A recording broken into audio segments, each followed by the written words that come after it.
quilting friends, and happy Feature Friday, everybody. Thank you guys so much for joining me in my sewing studio again today. We are still working on our Barbie quilt, and today we are going to be working on quilting the panel portion of the quilt where it actually has the big Barbie design. So I am going to turn you guys around and we are going to work on our layout. We're going to use our record feature to record around our Barbie head and applique that out of our background fill, and we'll be using our cropping features a little bit. So lots to do today, so let's get started. Right, so here we are on our robotic screen, and the big orange box you see is just my safe area, which includes my batting and backing. I did not do my whole frame today. The first thing I want to do is set myself a layout box, and my layout box is going to be just the white area of my panel, including my little Barbie head here. There is a printed black border on this, but I don't want to stitch on that. So I'm just going to be laying out inside where the white area is. So I am in layout. I am going to add a layout with my plus sign here on the right hand side, and I will set my first point starting here at the upper left corner. I'll just hover inside that corner here, and I'll hit my plus sign. I'll come straight down the inside of that printed black border. I don't want to get too close to my little measuring tape here. And I will touch my plus sign. I'll travel all the way across this panel. And I will move the tape out of the way a little bit and touch my bottom right corner, and then I will come up to my top right corner here and hit my check mark. And now we've got a nice big area to work with, and that is going to give me this top portion of my Barbie panel. We're going to go to patterns next. And the pattern that I'm going to be using is the Best Day Ever pattern that I showed you guys a couple weeks ago that I loaded. So it is highlighted here, and we can touch our check mark to load that into our space. And now we've got a little bit of work to do to get this to fit the way I'd like it. We are in edit. That happened when we loaded our pattern, and I want to work with my repeats first. So I am going to open up my repeat feature, and I want to repeat this horizontally so we can fill in a little bit with some Barbies and swirls. So I am going to repeat this. Let's see what 5 times does for me. And then I want another row of these, so I'm going to do my vertical repeat as well. And when I do that, you can see there's a little bit too much space in between my first row and my second row. So I want to close that up just a little bit. I'm going to do that with my spacing over here at my vertical spacing. And I'm just going to take a little bit of space out of that. Move those rows a little closer together. So that looks okay right now, but now I have to kind of scale all this down a little bit to get it to fit into my layout box a little bit better. So I'm going to hit scale, and I'm going to just use my minus buttons and kind of shrink it down some. I'm watching because as I scale, sometimes the spacing changes, so I might need to adjust that some. So far, so good. So that looks all right going vertically. Let's pull our horizontal in some. And I don't want to pull it in too much because you can see at the start of this pattern, I've got kind of an open corner, and I want to alleviate those corners by moving my design and then cropping. So I'm just going to pull this in just a little bit more. And now I'm going to use my move feature. So I'm going to highlight my move feature, and I'm just going to use my over to the left button and use that just to kind of swish my design over until this corner has stitching in it. So I guess I'm kind of looking for this swirl up here to fill in this corner space. So let's see how we can do that. All right, that looks a lot better to me. So we've kind of got a swirl up here. It's filled in most of this corner, and I didn't cut off any of Barbie's face over on the other side, so that looks pretty good. So I'm happy with that. We've got most of this filled in pretty good. It doesn't look like any of my first row and my second row are overlapping, so I'm pretty happy with that. So I'm going to go to my crop feature next and highlight that, and we're just gonna crop what's outside of our box using our first cropping feature and remove these extra swirls and these extra little Barbie heads over here. And there we go. So that looks pretty good to me. I am happy with that. And now we need to work on going around our Barbie head here because I don't want to stitch that over top of Barbie. I just want it as a background fill. So the next thing I'm going to do is go to my free motion button. And remember, this is available on your mid and top line robotics. And we're going to be using our record feature and then using our applique. So to start and stop our record, I'm going to use this button up here. And when I'm finished, I'm going to use my applique button to actually turn this into sort of a layout space or a feature. So those are the two I'm going to use. Now, so I get this right and I'm more accurate, I'm going to do this with two hands. So I'm going to put you guys up on the tripod and you can see me do this from the tripod. I set it up so you can get a full picture of my quilt and the robotic system, but I just wanted to make sure I got this nice and accurate. So I figured putting you guys up here and using both hands would probably be the best idea. So I'm going to start over here on the left-hand side of Barbie. I'm going to line my needle up. I'm going to try to stay about 1/4 of an inch outside of Barbie's hairline. So I'm using kind of the rings that are on my spoon foot to kind of line up with the edges of Barbie's hairline. And I'm going to use that as my guide to stay where I want as I'm recording around Barbie's head.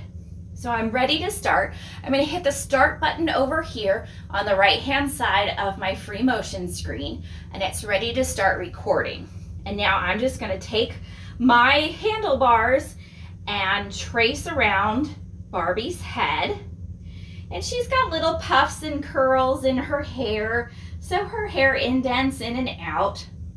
This doesn't have to be super perfect to me because the design, when I've got it all cropped and everything, it's gonna cut in and out as the pattern goes, so it's not gonna be super close, but I do want it to look pretty good and fill in as much as possible around Barbie's head. So I'm just trying to get in there, follow the curves, follow down the side here. And now that I'm kind of as far as I can go, I'm gonna connect my starting point with kind of the ending point and finish off this shape by just coming straight across and connecting my start and stop points. So it's gonna be kind of flat on the bottom, but that's gonna probably end up below my layout box in the first place or right at the bottom of my layout box, and it'll be fine. It's gonna crop everything off. Since I've reconnected my start and stop point where I started over here on the left-hand side of Barbie's hairline, I'm gonna turn off my record feature, and it's given me a big trace line here. I'm now going to hit the applique button on the bottom right corner, and it's turned my black trace line into a yellow trace line. And that means it's turned it into a shape for me to use. And from there, I'm gonna pop back into edit on the left-hand side of my display. And now I'm gonna bring you guys back down so you get a closer view. So here we are. You can see the very faint yellow, because this yellow is difficult to see on camera, the yellow outline of Barbie's hairline with that straight edge down across the bottom. So this is number 3 of 3 in my layout shapes. If I hit my back arrow, we have number 2 of 3, which is our layout box with all of our cute little Barbie heads in it.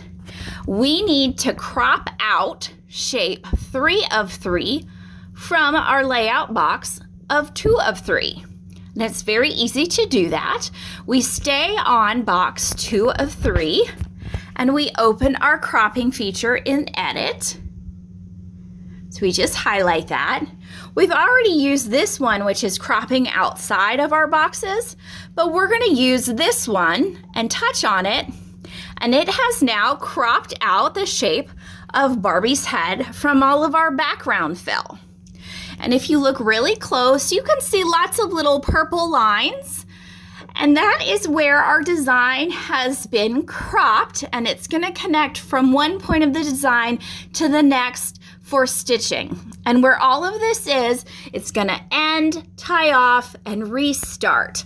And for doing this, I want to make sure I have my jump stitches engaged. If they're not engaged, then it's going to tie off.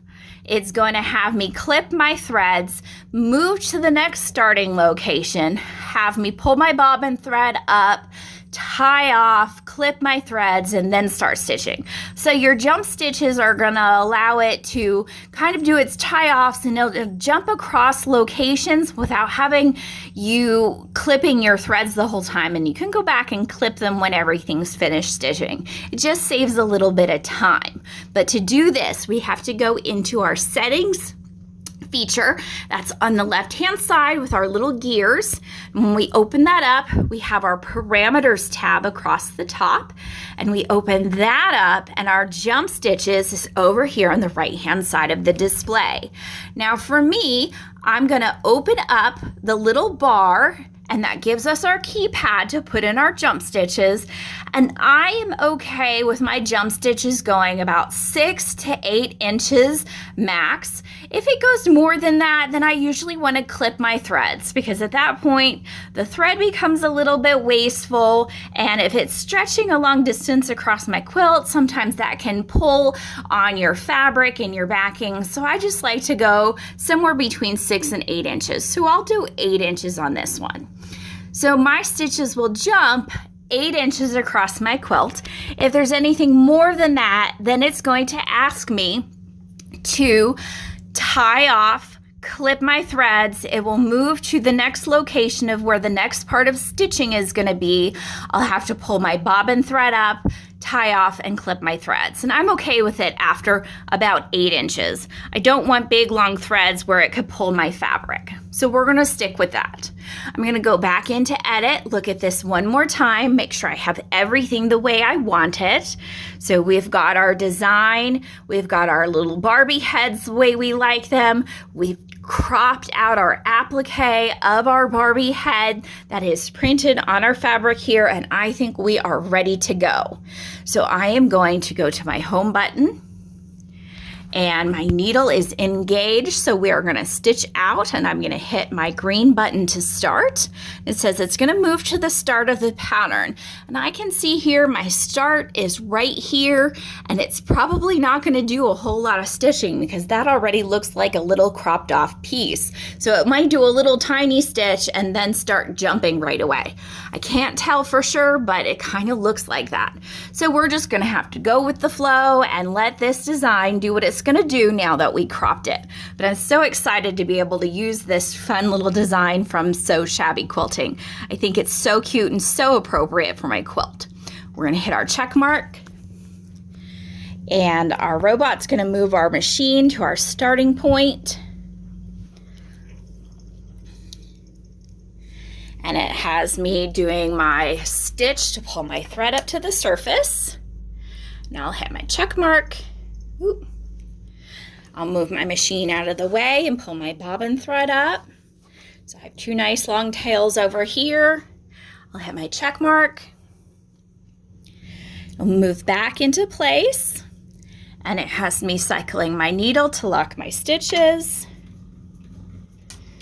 So I've got that done. I'll hit my check mark. We'll turn our stitching on and hit our check mark.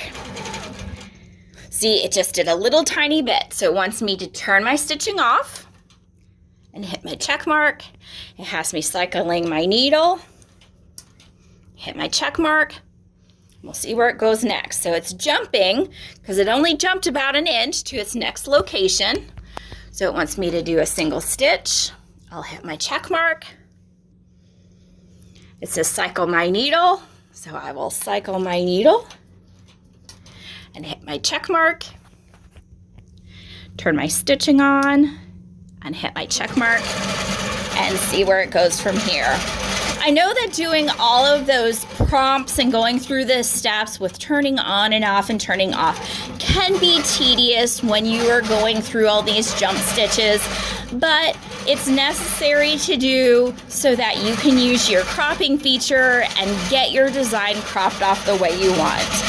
Look at how cute that Barbie head is. I am so excited to have this stitch out in the background of this big white space for this panel. This is going to be so much fun.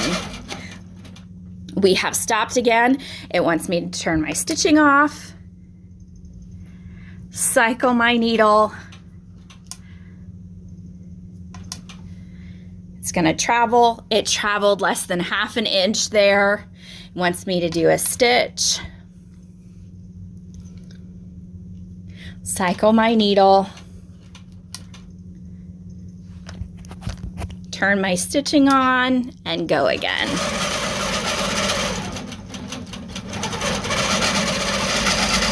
All right, well, I'm gonna finish this stitching out and we'll be back in just a few minutes together. All right, quilting friends, we have our first little bit of cute little Barbie heads filled in. This definitely is the best day ever. That is what this pattern was called. We set the right number for our jump stitches because I only had to clip my threads and pull my bobbin thread up one time across this whole thing. You can see I've got some long jumps here. There's a couple of them that went a good probably 5 inches. There's a pretty long one over here. And then there's lots of little tiny ones. So I've definitely got some clipping to do across here. We've got lots of things to clip, but I think overall this is turning out exactly the way I wanted it to. So I am going to continue on to fill in my background around my little Barbie panel. Thank you guys so much for joining me today. I can say that I totally had fun with this one. I'm excited about filling in the rest of this, and we will see you guys real soon. Thanks so much for joining me.